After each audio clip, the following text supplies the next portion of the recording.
बिस्मिल्लाहिर्रहमानिर्रहीम, अस्सलाम वालेकुम। आपका दोस्त सलमान हैदर। दुआ है परवरदिगार से कि उसने आपको और आपके अहले खाना को अपनी हिफ्ज़ो अमान में रखा हुआ। इसराइल फ़लस्तीन अपडेट आपको व्लॉग के आखिर में दूंगा और वो इन्फॉर्मेशन में मजीद नुकसान ही पता चल रहा है। उसकी अब जो तफसीलात है जिसमें एयरक्राफ्ट कैरियर तक पहुंच चुके हैं इसराइल के पानियों के पास, उसकी कुछ डिटेल्स मैंने आपको बतानी है।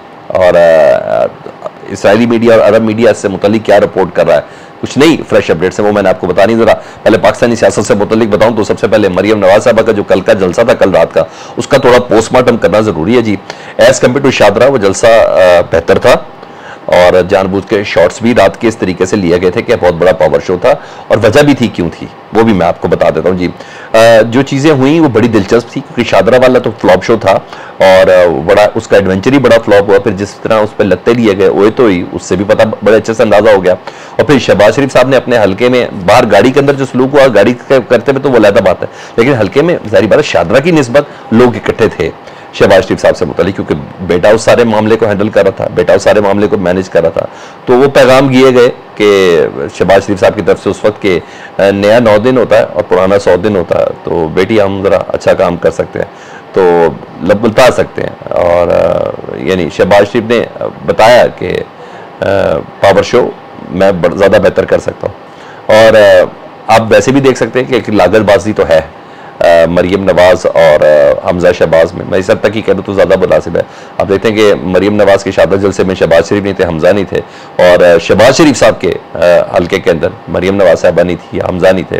और रात को भी हमने यही देखा और कि मरियम बीबी के जलसे में ये दोनों अफराद मौजूद नहीं थे। और जाहिर बात है पावर शो करना था, चैलेंज भी बड़ा था, शादरा वाली खिफत भी मिटानी थी और बताना था कि शहबाज साल वाला मामला भी ख़त्म करना था। ये भी बताना था कि जी मैं भी अभी भी क्राउड पुलर हूँ, तो इसी तरीके से तैयारियाँ की गई थी।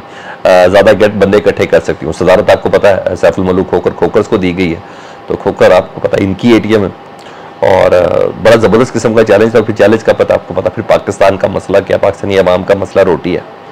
और जनाब पहली बार हमने देखा है कोई जलसा इस तरह हुआ जिसमें वलीमे की तरह की सारी सेटिंग हुई भी थी, पूरे बूफे शूफे लगे हुए थे, गोल मेज़ें लगी हुई थी, जिसमें कौरमा भी था और जिसमें बिरयानी भी थी, जिसमें सलाद वगैरह भी थी, रायता भी थे और मीठे में जर्दा भी था। लोग आए भी, लोग लाए भी गए और शॉट्स भी इस तरीके से लिए गए, लेकिन वो शॉट्स आपने नहीं देखे, वो मैंने देखे और उन शॉट्स में पता चल रहा था हमें इस वक्त सिर्फ रोटी के लाले पड़े हुए हैं, सिर्फ रोटी के लाले पड़े हैं। जिस तरीके इन बूफों को बम्बोड़ा गया है, जिन तरीके से उन थालों से रोटी नोची गई है, जिस तरीके से उस दस्तरखानों को उधेड़ा गया है, पता चल गया है कि हमारा कितना बड़ा मसला है। इसीलिए उन्होंने कहा जी रोटी शोटी लगाएंगे तो लोग तो आ ही जाएंगे। सच्ची बोलूँ मेरे दिल की बात तो यही है। और हमने देखा क्या था, और फिर मैंने बोला शॉट्स भी बड़े तरीके से रात के टाइम लिए गए ताकि पता चल सके, मगर उसमें भी इतनी कोई खास कामयाबी हुई नहीं। अब ज़रा मरियम नवाज साहबा की तकरीर से मुतल्लिक बता दूं जी, और उसमें शहबाज शरीफ साहब की परफॉर्मस का कहीं भी जिक्र नहीं था। पूरी तकरीर में शहबाज शरीफ साहब का नाम नहीं था जी, बल्कि वो बताती रही कि नवाज शरीफ साहब ही सब कुछ है, बल्कि यहाँ तक भी रियलाइज़ कराती रही कि अगर शहबाज शरीफ की जगह नवाज शरीफ भी होते तो सूरत बिल्कुल ज़रा मुख्तलिफ होती। और अपने वालिद को ही आगे रखा। मैंने बोला कि लफ्ज़ एक भी शहबाज शरीफ का इस्तेमाल नहीं किया। हाँ, इस बार वो भी घिसा पटा जुमला नहीं बोला, हमने रियासत की खातिर सियासत कुर्बान की, ये भी नहीं बोला उन्होंने, ये भी नहीं बोला कि मुल्क को दिवालिया होने से बचाया, ऐसी कोई बात नहीं उन्होंने बोली। यहाँ तक कि अपने वालिद का जो दौर था ना 2017 तक का, उसके बाद तो 18 तक तो नून लीग की हुकूमती थी ना, तो अपने वालिद के दौर में भी 4 साल दौर को गिराया है।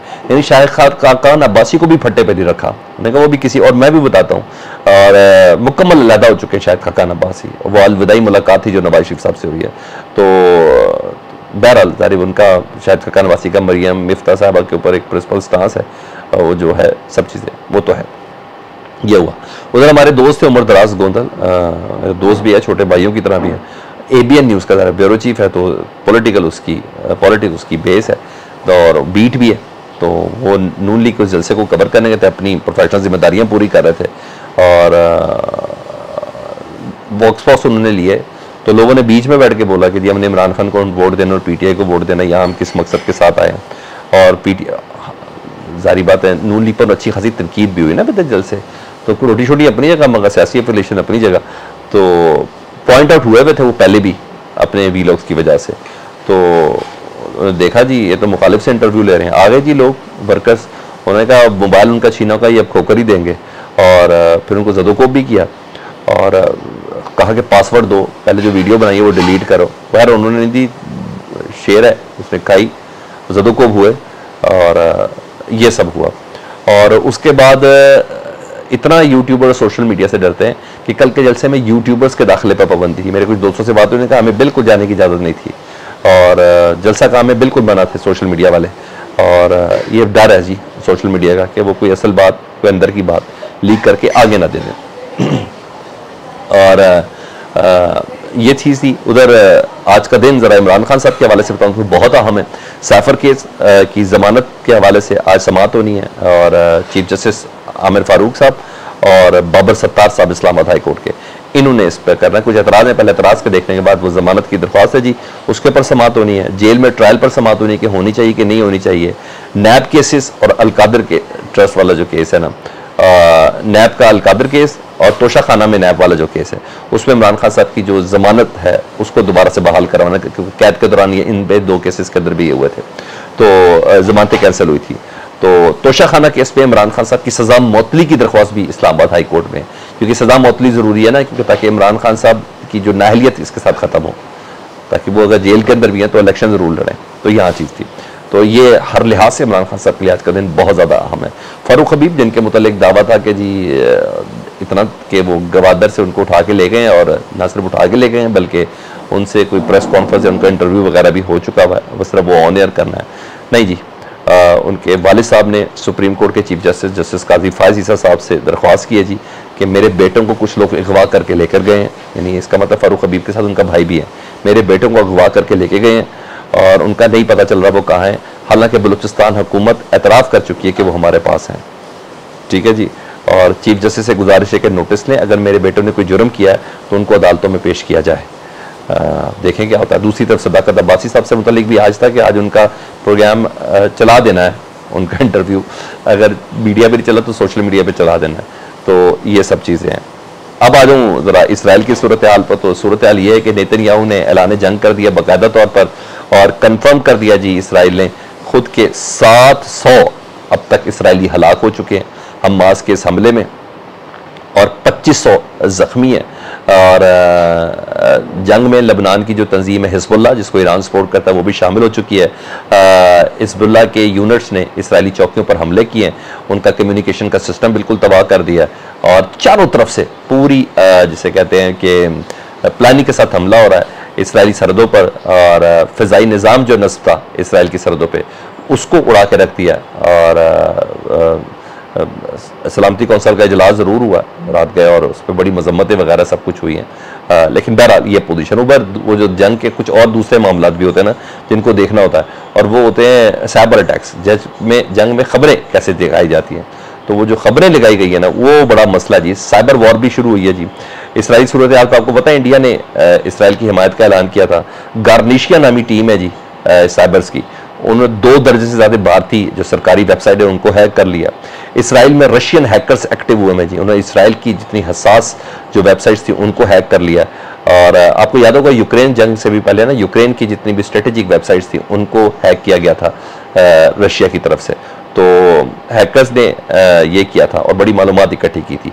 तो रूस किसी न किसी लिहाज से हमास की हिमायत का दर है, और वही मदद सारी इंफॉर्मेशन उनको कर रहा है। तो जंग जारी है जी, और हमास के हक़ में कुवैत, ईरान और इराक में मुजाहरे हो रहे हैं, और हर तरीके से पता चल रहा है। और ऐसी दुनिया इस वक्त इकट्ठी है जब मैं आपसे बात कर रहा हूँ। और सारी बातें जिस तरीके से उस वीकेंड को बताया गया कि जी हम हमास के साथ खड़े, और यमन, तुर्किया, उर्दन, इन सब पे भी है, और अवाम फ़लस्तीन के परचम थामे फ़लस्तीन के लिए नारे लगा रही है। तो ये चीज़ है। तो इसराइल हमले कर रहा है, और बाकायदा नेतन्याहू ने इसको बाकायदा जंग का ऐलान कर दिया जी कि ये इतना है। और इसराइली इंटेलिजेंस बुरी तरह नाकाम हुई है, इस बात का भी एतराफ़ किया।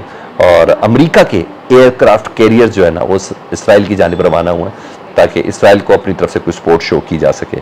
तो ये इस वक्त चल रहा है चीज़ें जी। और बहरहाल कहा जा रहा है कि इसका कोई बहुत बड़ा रिजल्ट आएगा। ये हमला ऐसे नहीं हमास ने ये जंग छेड़ी, इसकी पूरी प्लानिंग है और बहुत प्लानिंग के साथ ये सारी जंग छेड़ी गई है। लेट्स सी, मुझे भी इंतज़ार है और आपको भी, परवरदिगार हमारे फ़लस्तीन को आज़ाद करें, उसको उसकी उन हदूद के अंदर रहने की तौफीक अता फरमाए जो हदूद एक आलमी मुआहदे के तहत हुई है। इन काबज़ीन के शर से अल्लाह फ़लस्तीन को महफूज रखे। अपना बहुत ज़्यादा ख्याल रखें। अल्लाहुम्मा सल्ली अला मुहम्मद व आले मुहम्मद।